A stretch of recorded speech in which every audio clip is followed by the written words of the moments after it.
खिलाफ, तो बंगाल की जनता को भी सोचना चाहिए कि जहां पर बेटी को न्याय नहीं मिला, वहीं लोगों ने महिला अधिकार के लिए भी जो विधेयक आया था उसको भी इन लोगों ने पलटने का काम किया है। ऐसे में उनको याद रखना चाहिए कि जो महिला मुख्यमंत्री महिलाओं को अधिकार देने और न्याय देने में सक्षम नहीं है, अब उन्हें तख्त से उतारकर किसी और को मौका देना चाहिए, एनडीए को मौका देना चाहिए। तो पूरी तरह से बंगाल चुनाव में भिड़े हुए हैं। उनको रहना चाहिए बिहार में, वो घूम रहे हैं बंगाल में। जब सदन होता है तो विपक्ष के नेता के तौर पर उनको बिहार के जनता के मुद्दों को उठाना चाहिए। यहाँ पर नजर नहीं आते हैं, मगर तमिलनाडु में और बंगाल में चुनाव प्रचार करते हुए नजर आते हैं।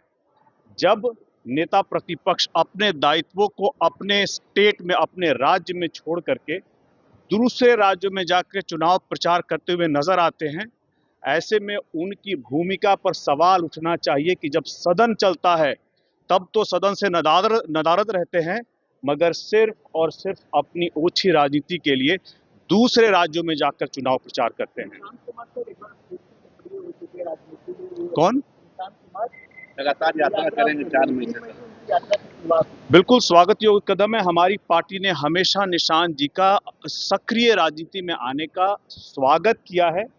बिहार को पढ़े लिखे अच्छे युवा नेतृत्व की जरूरत है, और ऐसे में अगर निशांत जी, जिनके पिता माननीय पूर्व मुख्यमंत्री नीतीश कुमार जी ने जिस तरह से बिहार को जंगल राज से निकाल करके वो विकास की राह पर ले आए हैं, एक बहुत बड़ा लेगेसी निशांत जी के पीछे है और एक बहुत बड़ी जिम्मेदारी भी उनके ऊपर है।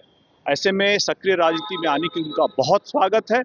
जहां भी लोक जनशक्ति पार्टी की जरूरत, लोक जनशक्ति पार्टी रामविलास की जरूरत पड़ेगी, वो हम लोगों से बात करेंगे, हम लोग उनके साथ खड़े दिखेंगे। मंत्रिमंडल गठन कब तक हो जाएगा? काफी देर हो रही है।